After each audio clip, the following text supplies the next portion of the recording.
Hi, and welcome to Night Clerk Radio. This is episode 53, Naturewave Walks. With me, as always, is Burke. How are you doing? Oh, I'm good. Yeah. How you doing? I'm doing great. Spring has sprung, as they would say. It is finally starting to warm up and not be so miserable outside. And well, depending on where you are. I am 1,300 miles east of you, so the nice weather hasn't gotten here. Aw. Yeah, to be fair, it's been a very cold spring here in the Midwest, and so I'm more trying to be glasses half full kind of guy at this point. Of course. I'm sorry. Just looking forward to some nice weather for once. And so what better season to talk about Naturewave? So we originally called it Climate Wave in the last episode, but there's actually a difference between Climate Wave and Naturewave. Climate Wave is inspired by weather channels, not just the Weather Channel, but weather channels for like Japan and other places, and similar aesthetics, but it's a whole subgenre. It's a whole thing, as they would say. It is. And so we'll cover that in a future episode. But yeah, Naturewave is a separate subgenre of vaporwave. It is quite interesting. In fact, there's a daily Bandcamp article about it, linking to a bunch of different albums. We'll try and put the link in the show notes. It's definitely worth checking out. If the albums we review today are interesting to you, you could check that article out to find more in Naturewave. I have, of course, some thoughts about the genre as a whole, but Burke, what do you think of Naturewave as a concept? I don't know. I actually don't think I know as much about Naturewave as I thought I knew, at least after listening to these albums, because it kind of first made sense to me, or I conceptualized it as like having some natural element to it. So there's a lot of nature field recordings, which are certainly present in these albums. And a lot of the synth work tends to be like new agey, like Yanni type. Yeah. Stuff. Spa music. Yeah, I called it aquarium music because that's what I associate with that. Okay. Yeah. And that's largely because, grew up near Baltimore. So I went to the Baltimore Aquarium all the time. And I just have like really distinct memories of staring at fish in little tanks well, not little tanks, they're big tanks because the Baltimore Aquarium is like one of the best aquariums. But just, in this type of just like trickly synth, gentle drone stuff kind of plays, and it's sort of dark depending on where you are because some fish, they had a big exhibit where you would walk down this ramp that was like 3 or 4 stories down, and it would be getting darker and darker because you're like going into the depths of the ocean, and the fish were like stratified out. Oh yeah. Like what depth they usually hang out in the ocean. Yeah. It tries to simulate their environment to the best they can. The abyssal depths. Yeah. Exactly. And I remember standing in like these like dark hallways with this type of something akin to this type of music playing. But there are other elements of it that sort of surprised me because I sort of jokingly wrote that it's post-humanist vaporwave. Like, because I thought the point of it was also to remove like the human subject from vaporwave, because a lot of vaporwave is about human activities, consumerism, memory, nostalgia. These are not things like nature experiences. I don't think nature sits around and is like, hey, remember when it wasn't a drought? That was pretty cool. Maybe they do. I don't know. You can get into it. I thought a way of expressing that was to not have as much vocals and be more strictly instrumental. But that doesn't seem to be the case. There's a fair amount of, especially on your album, of just like vocal work. A lot of it. A lot of chanting. A lot of weird choruses and singing. Yeah. For me, I think Naturewave is, again, about a duality. Like I've said, vaporwave is anxiety versus comfort, and sort of along a similar axis, Naturewave is about technology versus nature, which is, of course, one of the biggest concepts and tropes, whatever you want to call it, in just all art, especially for the last 200 or ever since the Industrial Revolution. It's been kind of a thing. But in vaporwave, I mean, there's very specific connotations about how this is framed. Did you have something? No, I was gonna say that kind of actually makes sense, because I think that is part of like the humanist post-humanist divide in philosophy is like, when you construct like ontological systems, how do you process like humanity separate from nature? Yeah. But like a lot of source music, a lot of the music that inspired vaporwave is very corporate techno utopianist, I would call it, because it's this sort of cheerful music designed to sell you on whatever technology the corporation is selling and how it's going to make everything better. And then you also have this very specific moment in history in the 1990s about environmentalism, corporate environmentalism, which was about selling individual responsibility but also just sort of generic feel good. And this is when greenwashing really became a thing. Greenwashing is like whitewashing, but like, hey, we're being eco-friendly, you know, giving your products green packaging and saying you're planting trees. You know, and for every water bottle you sell, we'll plant a tree or something like that. We banned CFCs because we were forced to. Yeah, exactly. Aren't we great? And, you know, in the 1990s, you had Captain Planet and like pick up litter and all this other stuff. And the idea that individual responsibility will, if you recycle, everything will be okay, which is, you know, obviously not the case. It doesn't matter. It's a structural issue. It requires structural solution. Right. And vaporwave is about confronting, you know, the lies we were sold versus like the reality and the fact that we cannot, it's unresolvable. It's irreconcilable between these two things, this tension. And Naturewave is about that. Like, and a lot of like tech bros and people, tech evangelists are really into nature too, you know, like one of the biggest companies in the world is called Amazon, you know, like after the river. Well, yeah. What they're burning down. Yeah, exactly. Yeah, it's what they're burning down. So, and they think that they can, like, they have this vision of a future where they're living in this garden world with the coolest gadgets in a luxury house, but surrounded by beautiful nature. So I think Naturewave is about taking these things and sort of exploring it. Certainly my album really explores that. But I mean, yeah, both albums, I think all the albums do. So I think it's about so it's again, this, oh, technology's cool. Computers are cool. And, oh God, the things we have to do in order to make computers a physical thing, like, you know, the damage we do to the environment. So yeah, that makes sense. Yeah. So I think that's what this whole subgenre is about, is this unresolvable tension between technology is cool and benefits us and versus nature is beautiful and we're destroying it. At least that's how it reads to me. And I don't know how active or how philosophical the artists are, but I think there's also a lot of, musically speaking, nature field recordings contrasting with synths, you know, very artificial with very naturalistic sounds, and also like music that recalls earlier cultures and civilizations and, you know, periods of history, again, contrasting with very techno heavy, like instruments and sounds, creates a very interesting musical experience. So, and I do think in both albums, just to comment on the similarity, I do think there's like, maybe it's just echo what you said, there's like a strong environmentalism message. I don't know, like, I assume it's sincere, but also like maybe a little parodying of 90s PSAs. No, I mean, like I said, it's all about the tension and the fact that it's fucking ridiculous. Like Captain Planet deserves to be laughed at because, you know, it's fucking stupid. Those kids not to litter and beat up a bad guy. Yeah, the solution is to have magic powers and a superhuman that you can summon to undo structural pollution. Like that's what you need. Exactly. And also to the structural point, it's always, it's very like one bad actor type stuff. Of like this one CEO, he's the one that's dumping chemicals in the river. Yeah, Mr. Toxic is just an asshole. When you get rid of him, the system will be fine. Yeah. So, yeah, exactly. It's not like Mr. Toxic and the entire Chamber of Commerce are dumping, you know, toxic waste in the water stream. Yeah. So off to an optimistic start.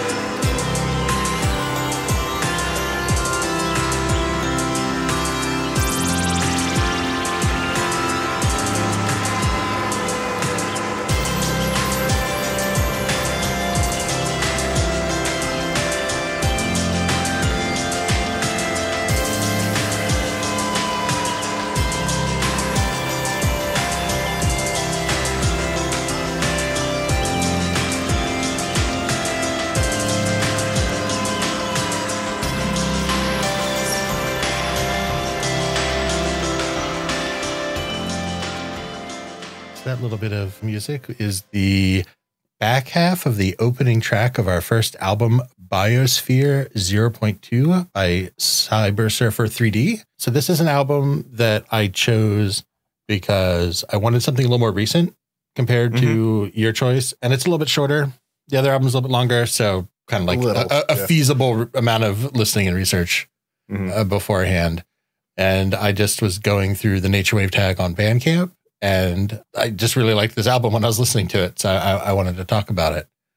It actually came out in 2021, but the way I stumbled across it in the new releases is that 2 months ago at this point, now it had a cassette release on the Global Pattern kind of label. Oh, okay. And Cyber Surfer 3D has a few other albums on Global Pattern. And then they have their own Bandcamp that has a bunch of music kind of dating back the last few years. So this album is sort of interesting because it is a concept album of one person going on a tour of what's called an APP, an air production plant, in the liner notes. So the album liner notes constantly reference like our trashing of our atmosphere. There's like stuff about, the joy of what it was to breathe, the thing our ancestors remember, and like that type of stuff. So constant references to that, a lot of wordplay about an air plant, like as in a plant that makes things made of plants, which are nature. So there's that technology nature kind of duality right there in that, having fun with that, like that wordplay. And you hear this concept sort of throughout the album. It is one of these albums. I think I'm drawn to these type of ones that have like some amount of storytelling, because I think like that abstract storytelling through music is always interesting to me versus just like writing a story down. One thing I also want to give this album shout outs for before we get into the music itself is that it is also tagged on Bandcamp as Post Everything and Post Whatever. Yeah, I like that. Yeah, I love that. Yeah. I love that. I was like, oh man, this is a person who also thinks genre is kind of silly like me. Yeah, this is very obviously post vaporwave in that regard. So like, I like how artists are beginning like, labels are kind of ridiculous, necessary for marketing. Yep. So I think, this album kind of just grabbed me because I think it starts off really strong, right? Like really great, like upbeat, bright nature samples, synth. And if you give it a few minutes, you get to the point where that sample I just played were like, I hate to say trap because I think it's overused, but like trap adjacent kind of drums. It's kind of the word I use for when you have that like staccato high attack hi-hats that are kind of fast, a little syncopated. I just associate that with the word trap. That's just kind of like a branding marketing thing that's wormed its way into my brain. And against the synth lead is super nice. Yeah, it's just hesitant to say this because I don't want it to be misinterpreted, but it kind of gave me like the similar calming joy of like the Minecraft soundtrack, which is something we should actually maybe talk about. I think you could unironically do that out because those are actually really good ambient video game soundtracks. I mean, it's iconic. I mean, it's going to be 10 years from now, there's going to be a huge upsurge in ambient music because of all the kids raised on Minecraft. Like when they want that sound now. Yeah. And just to clarify, I don't mean it's like musically derivative of the Minecraft soundtrack. I just mean like it's kind of that same, like, I think there's like a peaceful exploration kind of like nature feel to that music. It reminded me of like a nice like chamber music, but like with the nature field recordings in it. It's very gentle, complex, layered and harmonious. It's a very good opening, very meditative. And I quite enjoyed it. Yep. And then like this is only 5 tracks, so I'm just going to hit each track individually. Okay. So then track 2, because I think we also want to step through for the story purpose. So track 2, there's like another change in mood where it's still pretty bright, but I feel like it slows down just a bit. And there's still these nature sounds. There's like babbling brooks, but the synth timbre is like a little more drawn out. It's a little more contemplative. It's a little more, it's just not as active. It's really like more calming. Yeah, I can see that. That track, like I would listen to it and then like, oh shit, it's already down. We're already on to track 3. It's so, I don't know, easy to get lost in, I guess I would say. Yeah, and I think track 3 continues that sort of evolution. It brings it down another notch. And I think it really hits that sweet spot of what I like in like gentle synth. Yeah. Yeah. I really like the opening for track 3. It's like that kind of ethereal chorus kind of sound. So yeah, no, it's very, again, it gets getting back for the spa/aquarium music kind of vibe for it. Yeah, exactly. And I say that with high praise. I mean, the journeyer, the better for me. Because a lot of what I do is like, I listen to this stuff while I'm like working or studying or whatever. And it's just really good for that. And I think that these first 3 tracks, one thing I want to talk about, and this also comes up in yours a bit, is there's these nature sound, right? Part of Naturewave is like birds or rivers or waterfalls or field recordings. Yeah. Yeah. But they're like too perfect, which I think is like on purpose. They just are like too clean and like too idealized. And like whenever I hear these gentle nature sounds, I always think of the clip of like Herzog in the jungle, where he's just like, all around me there's violence and suffering. Cries out. Yeah. Yeah. Yeah. That's true. I mean, that's another aspect of Naturewave is like, it's an idealized, romanticized view of nature. They don't really like, biologists would be like, oh yeah, no, see that bug's infected with a horrible parasite. That bird's eating another bird, eating the babies of another bird. You know, like this is there's just murder and violence and cannibalism and madness all around you in the forest. So yeah, it's all illusion. Yeah, exactly. Which I think makes it consistent with other vaporwave subgenres of like being like an illusion or idealization of like shopping or being in an office. Yeah, it's like the hyperreal nature, which is also, this makes this episode well timed because I just finished rereading Into the Wild, which is also about somebody maybe idealizing nature a bit too much. I think you don't need the maybe there. Well, you never know. But all this serenity of these first 3 tracks, those kind of broken all of a sudden on track 4, where it opens with this tram voiceover, very Half-Life-y. Yes. And that where it goes into the concept album is like that we're touring this large biodome sphere plant type object, and we're kind of being called back. And it's interesting because if you didn't have the liner notes, you wouldn't really know what the theme was, or it wouldn't. But this is the one that like explicitly brings you back to the theme. And I don't know if it's supposed to be like you're leaving the dome now type deal. Like this is the tram out because we're done our tour. But there's a really cool part towards the end that sounds like this.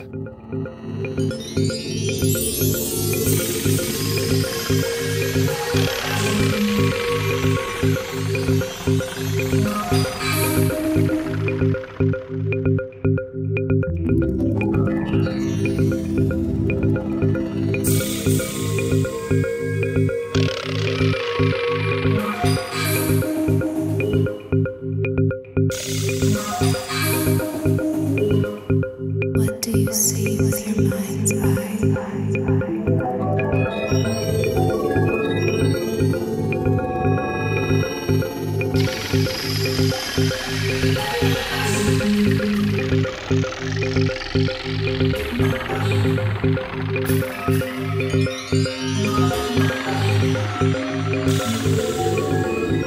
So this is from late into track 4, where there's this like little under rhythmic ostinato going on, like wood blocks or claves or something.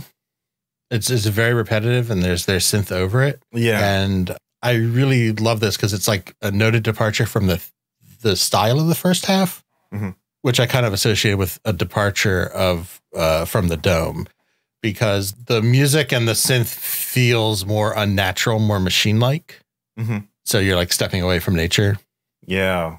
It's also kind of like trying to, it's like has this hypnotic quality to me.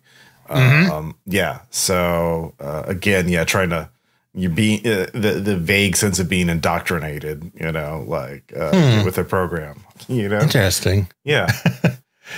Yeah. So then it concludes with track 5, which also has a voiceover sample, which places the dome. Because I wasn't sure, because part of me was like, is this supposed to be like we're terraforming Mars, or have we destroyed Earth? And it does do a destroyed Earth, because it talks about the tram for Pittsburgh Bay Point, which is on the BART near San Francisco, I believe. Oh, okay. So we're in California, but now it's kind of confirms we've left the dome. Now we're back outside. We're just waiting for our train to take us back to wherever. But I thought this track had like a great duality because there's like a little like melancholy uncertainness to it, but it's also like hopeful and optimistic. I think it strikes a real good balance between all of those emotions. Like I think you could read into it a lot of different ways. Yeah, I would not. This music would be perfect for like a, I don't know, a Total Recall or like some sort of sci-fi movie about how Earth in the not too distant future, you know, going through a tram, talking about how great our air processing plant is. That is true. The synth does sound, again, not derivative, but similar to some of the synth in like the ads in Total Recall when he's on the train and it's like the recall type stuff. Yeah. Very sci-fi, like, which is appropriate. Like this is this album actually does have, I looked on the Bandcamp page, some rights reserved. You are free to copy and redistribute the material in any medium or format. So you could actually put this on like a sci-fi short video or something like that. Like you could do a concept music video for this. I think if you had a bunch of like 90s era speculative concept drawings or art of like future technology or like terraforming domes and that type of stuff, I think it would fit really well as like a music video like a video project. Yeah, that would actually be a lot of fun. Yeah, no, this is really cool. This is also all original music as far as I can tell. It's not sampled or plunderphonics at all, which is, and it's very well, the mastering is very clean. It's a very crisp sound. Like I considering how many plunderphonics and lo-fi stuff we get, like this is nice. It's a great album. It's pristine. It sounds wonderful. I'm really glad that I just happened to cross it on Bandcamp. I quite like it. So yeah, good find there. Yeah, I'm gonna definitely check out their other stuff.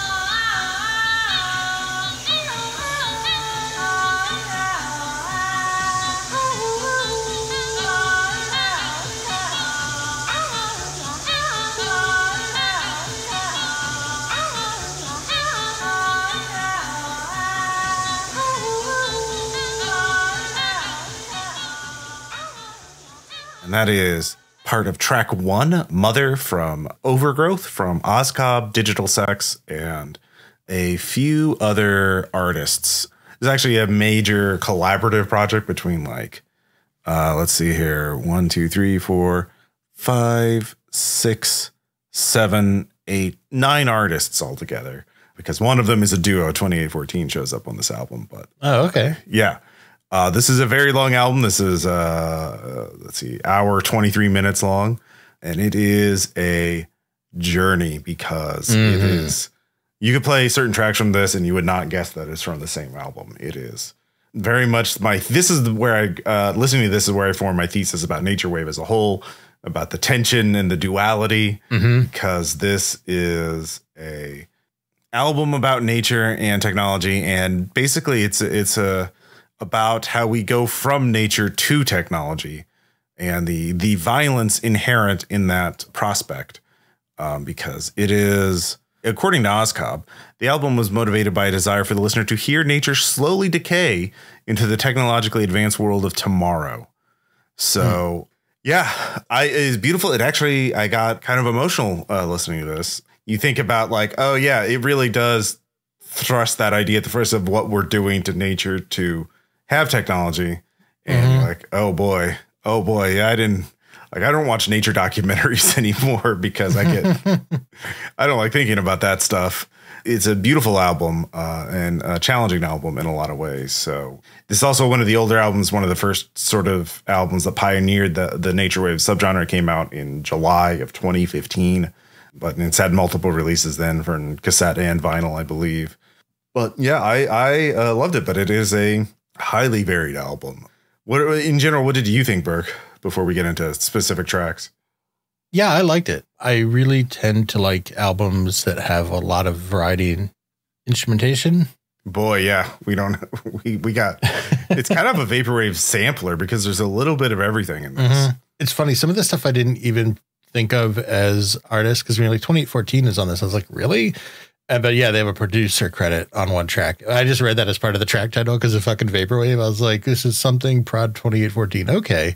And like just being, going over stuff too quick. But yeah, I think some of the, we can get to it in order in whatever order you want to talk about. Some of the later really glitchy stuff kind of caught me off guard, especially while I was working. Oh yeah.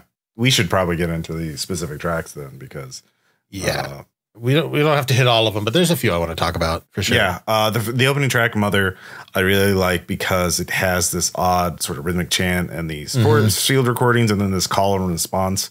It's, like birds in the forest calling to each other.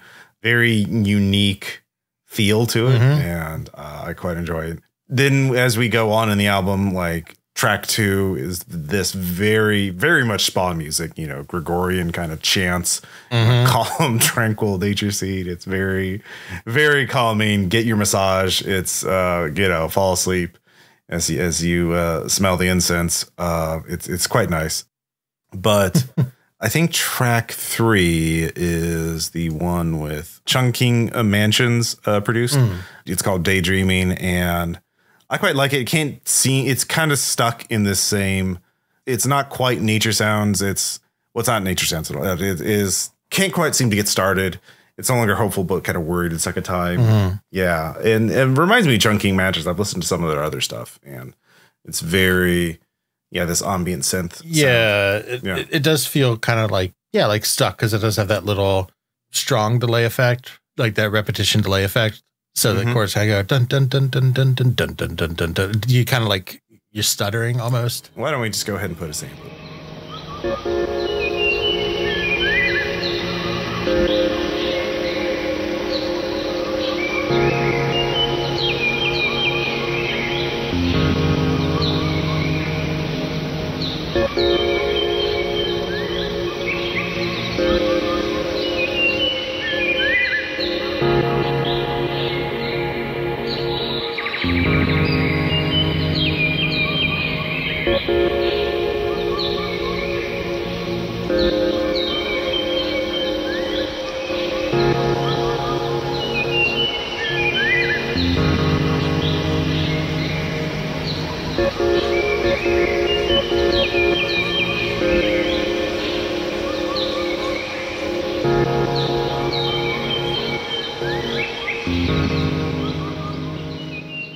Tracks 4 through 6, though, get into this sort of ambient and world music. Now we're going through these a little faster because there are 19 tracks on this album. It is a very long album. And we're gradually seeing this transition from field recordings and nature and super tranquil to getting to a little more. Well, we get like in track 5, a world music, like a drum circle kind of with chanting and singing, really builds up in the last third of the track. And then Sleepwalking is got a very hypnotic beat to it. Kind of reminded me of Biosphere in that regard. So yeah, all of this would be perfect for Naturewave. All of this is sounding, but then we get track 7 and it's like, is this shoegaze? Like, yeah, I tried to look for who's sample for this because I was like, I feel like I know this, but it is. It's like, I don't know. I was thinking Naturewave. It's like somebody's playing shoegaze 2 tents over from you.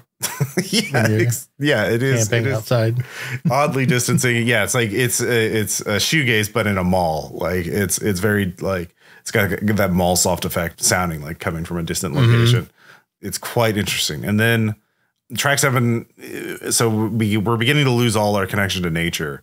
We're beginning to lose it. It's not entirely gone, but like track 8 opens with like these Godspeed You Black Emperor style vocal sample of a man just talking about nature and like pollution and that kind of stuff. And the perfect storm is coming for us. Yes, the storm is coming for us. And then it's like mall soft in a storm. Like you can hear the music, but there's also a storm overhead. So like you can hear the rain beating down on the roof. So then we get to track 9, which has this, track 9 is called Complex. and it has gentle drumming, nature chant, vapor nature kind of. And track 10 was really haunting for me. This I want to put a sample in here for track 10.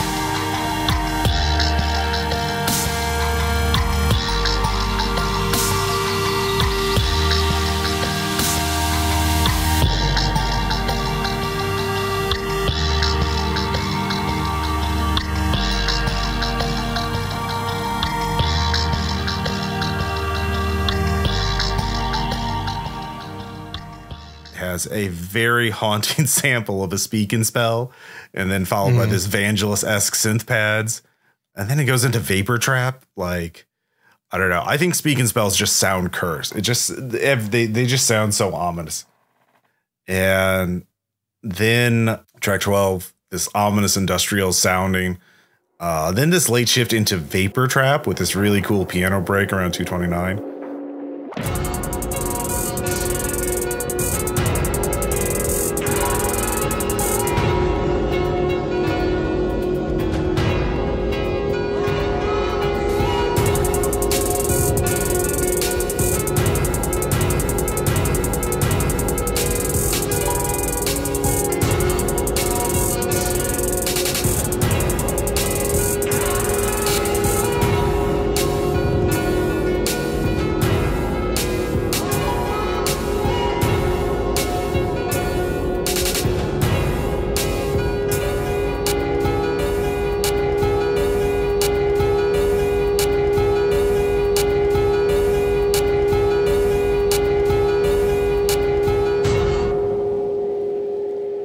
But then we get into track 13, and this is what the one that really got to me, because it starts out with the sounds of chainsaws being revved up, and then it's just followed by a scream and into this brutal hell noise.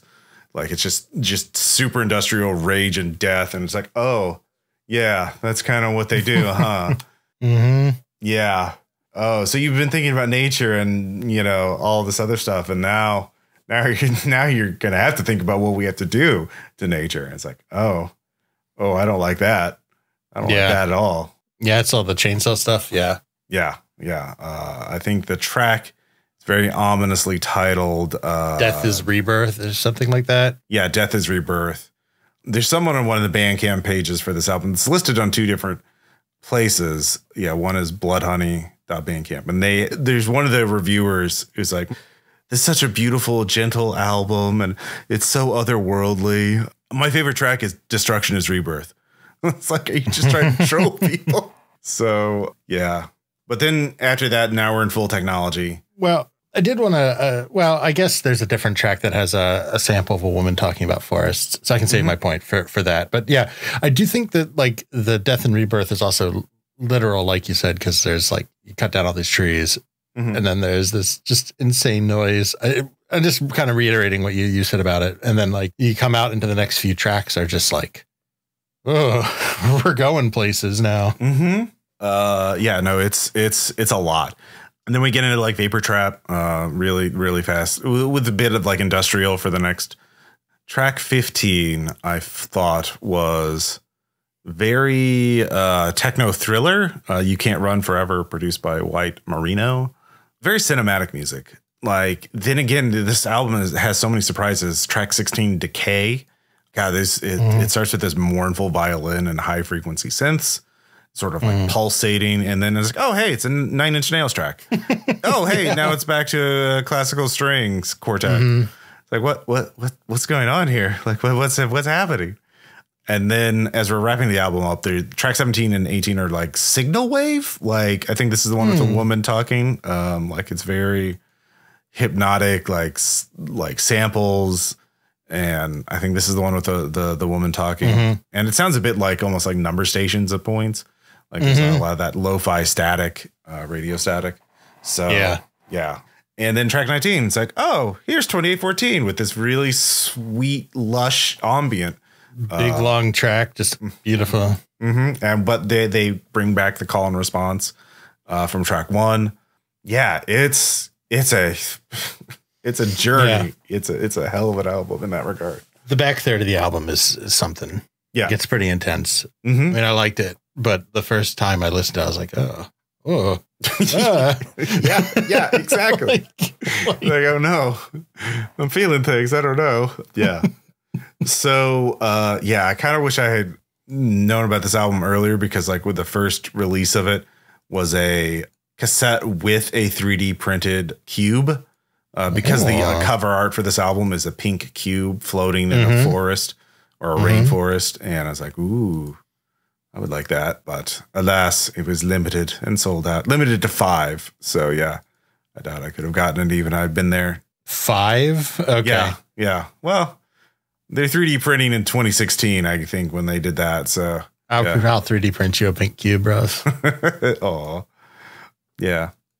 So, it's.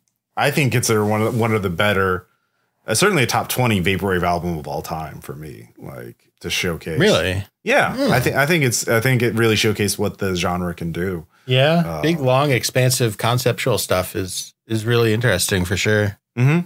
It's also like I think the album with the most collaborators. I think that has like, it's not just like here's a bunch of music. You know, it does have a really cohesive theme, even though it's super varied. But I mean, like I had a genuine emotional response to this album, you know, and I think it is illustrating what philosophically vaporwave is about. You know, this duality between comfort and anxiety, and it's like the comfort of technology versus the anxiety of what technology costs. You know, like it's a lot to think about, and I think that's what good music does. But it's not like casual listening. maybe you picked up the tracks from the first third of the album, that would be okay. But like, yeah, Destruction is Rebirth is not like casual listening. I mean, maybe if you just put it on an industrial mix where it's all just brutal noises, it wouldn't be as noticeable. But like that contrast between the opening and that track is quite a bit of a leap.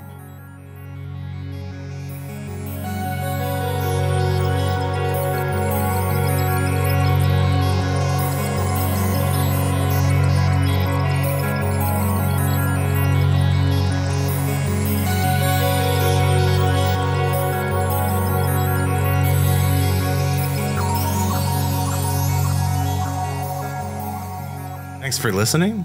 Our next episode is going to be about dark ambient. We're going to find some new dark ambient albums. I will try to find something outside of Cryo Chamber, even though Cryo Chamber does excellent stuff. We need to branch out a bit. So yeah, we'll just be finding some albums and reviewing them. Yeah, you have a strict no Cryo Chamber rule, Peyton. Yeah. If you haven't joined our Patreon, please consider doing so. Patreon.com/nightclerkradio. We have a bonus episode every month. We have quite a few at this point. We also have a Discord where we talk and share memes, and it's a lot of fun. We have an idea for our bonus episode this month. Is going to be me discussing a signal wave album I want to make. And so we're going to be talking about like how to make an album, because I've never made an album before. I'm a musical production novice, but I think signal wave is an approachable genre for newcomers to music. So yeah, we'll see that. But we have a lot of other episodes you can listen to, and yeah, it helps the podcast keep going. So if you want to talk to us, we are at Night Clerk Radio on Twitter. I am at Ross Payton. Burke is at Burke McBurkinson. We have a website, nightclerkradio.com, where you can find all our episodes and show notes with links to the various articles we mentioned and albums, of course. We also have a Facebook page where I post links to the website. And please rate and review us on Apple Podcasts, Spotify, whatever you use to listen to podcasts. Tell your friends, tell your enemies, tell strangers, tell the world about Night Clerk Radio. And we'll be talking to you next time. Thank you. Bye. Bye.